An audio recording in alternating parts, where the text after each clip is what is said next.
विद्या नेगी ने मीडिया से बातचीत में 33% महिला आरक्षण बिल को लेकर भारतीय जनता पार्टी पर निशाना साधा। उन्होंने कहा कि भाजपा इस मुद्दे पर विपक्ष पर गलत आरोप लगा रही है, जबकि वास्तविक स्थिति अलग है। उन्होंने स्पष्ट किया कि नारी शक्ति वंदन अधिनियम सितंबर 2023 में लोकसभा और राज्यसभा से पारित हो चुका है। साथ ही उन्होंने बताया कि 16 अप्रैल 2026 को केंद्र सरकार ने महिला आरक्षण के तहत परिसीमन के समर्थन में एक नया प्रस्ताव लोकसभा में पेश किया। विद्या नेगी ने कहा कि भारतीय राष्ट्रीय कांग्रेस पहले भी महिला आरक्षण के समर्थन में थी और आज भी है, लेकिन उन्होंने आरोप लगाया कि भाजपा परिसीमन के लिए 2011 की जनगणना और लोकसभा की सीटों को 850 तक बढ़ाने जैसे प्रस्तावों के जरिए इस प्रक्रिया को जटिल बनाने की कोशिश कर रही है, जिसे कांग्रेस ने अस्वीकार किया है। उन्होंने कहा कि विपक्षी दल पिछले एक महीने से 543 लोकसभा सीटों के भीतर ही 33% महिला आरक्षण लागू करने का समर्थन कर रहे हैं। ऐसे में सीटों की संख्या बढ़ाकर आरक्षण लागू करने की कोशिश उचित नहीं है।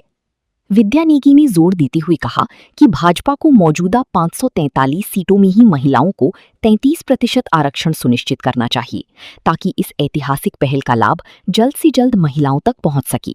बात तो नहीं कर रही हूँ, लेकिन व्यक्तिगत एक महिला होने के नाते ये कहना चाहती हूँ कि अभी देश में सत्ताधारी सरकार द्वारा एक नैरेटिव फैलाया जा रहा है कि विपक्ष ने महिला आरक्षण बिल को गिरा दिया या महिला आरक्षण बिल में अड़ंगा डाल दिया। आपने ये भी देखोगे बहुत बड़े चैनल भी और बड़े जो अखबार हैं इस तरह की खबरें छाप रही हैं।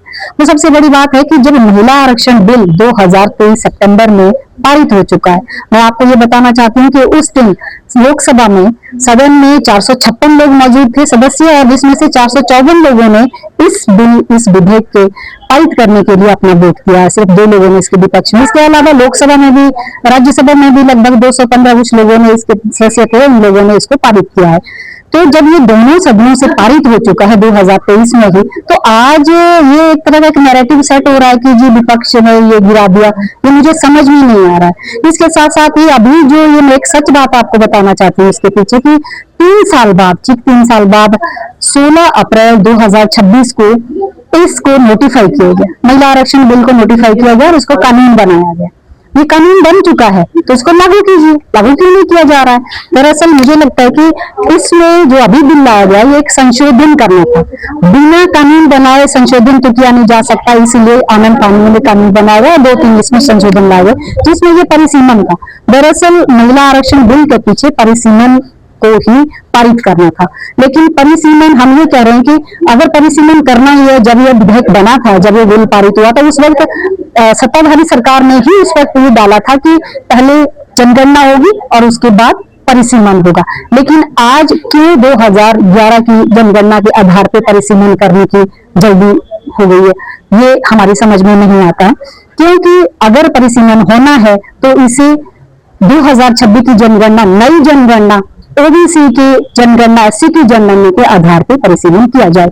क्योंकि अगर 2000 पे करते हैं तो उसमें तो जो पिछड़ा वर्ग है उसका कोई हवाला ही नहीं है। तो अगर आपको आरक्षण देना है, मुझे लगता है कि आरक्षण दिया है जो पारित हो चुका है उसको लागू करना तो 543 सीट पे ही किया जाए, 2024 में ही कर देना चाहिए। सर क्यों हम इसका इंतजार कर रहे हैं, क्यों हम इसको लंबा खींच रहे हैं, इस प्रोसेस को क्यों हम लंबा खींच रहे हैं? तो 2029 की बात हम क्यों करें, अभी आज ही दे दीजिए। सबसे बड़ी बात है, मैं ये उदाहरण एक तरह के कि टोकरी में 543 सेब है और ये हम कह रहे हैं कि जो हमारी सरकार है वो ये कह रही है कि हम इसमें से 33% जो सेब है वो आपको देना चाहते हैं महिलाओं को, लेकिन हम तब देंगे जब इस टोकरी में 850 हो जाए। हम ये कह रहे हैं कि आज ही दो, क्यों नहीं दे रहे हैं आप? अभी लागू कीजिए, परिसीमन होता रहेगा।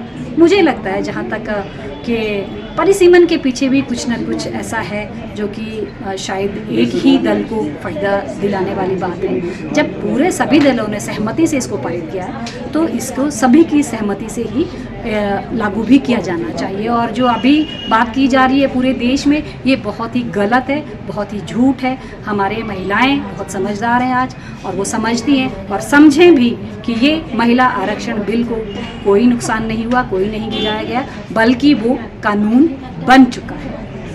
महिलाओं विधानसभा 2022 के चुनावों में महिलाओं को क्यों नहीं टिकट ज़्यादा मिला है पूरे हिमाचल में? देखिए, महिलाओं को अभी हमारी कांग्रेस पार्टी ने छोड़ दो, छोड़। मैं कांग्रेस, मैं पार्टी मैं नहीं- समझ नहीं पा रहा हूँ।